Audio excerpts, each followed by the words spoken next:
खुनी हल्ला व अॅट्रॉसिटीच्या गुन्ह्यातून मुख्य आरोपींची जामिनावर मुक्तता।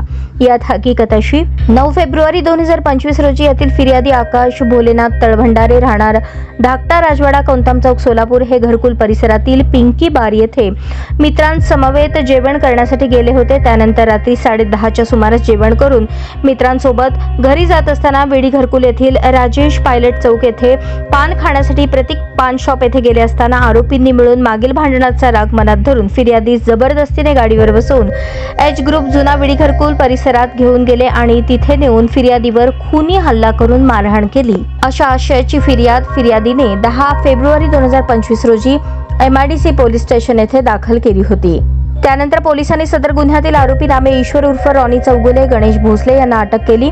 त्यानंतर फिर्यादीने त्यांचा पुरवणी जबाब दिला आणि त्या जबाबावरून सदर गुन्ह्यामध्ये अॅट्रॉसिटी अंतर्गत कलमांची वाढ करण्यात आलेली होती। त्यानंतर आरोपींनी जामीन मिळावा म्हणून सोलापूर येथील मेहरबान विशेष न्यायाधीश मोहिते यांच्या न्यायालयात अर्ज दाखल केला होता। त्या जामीन अर्जात सरकार पक्षाच्या वतीने आणि मूळ फिर्यादीच्या वतीने लेखी स्वरूपात हरकत देखील घेण्यात आली होती। सदर जामीन अर्जाच्या सुनावणीवेळी आरोपींच्या वकिलांनी महत्त्वाच्या बाबी कोर्टाच्या निदर्शनास आणून दिल्या। आरोपींच्या वकिलांनी केलेला युक्तिवाद ग्राह्य धरून मेहरबान न्यायालयाने सदर गुन्ह्यातील दोन्ही मुख्य आरोपींचा जामीन अर्ज मंजूर केला। यात मूळ फिर्यादीच्या वतीने ॲडव्होकेट VS गायकवाड, सरकार पक्षावतीने ॲडव्होकेट बुजरे यांनी तर आरोपींच्या वतीने ॲडव्होकेट रविराज दिनकर सरवदे यांनी काम पाहिले।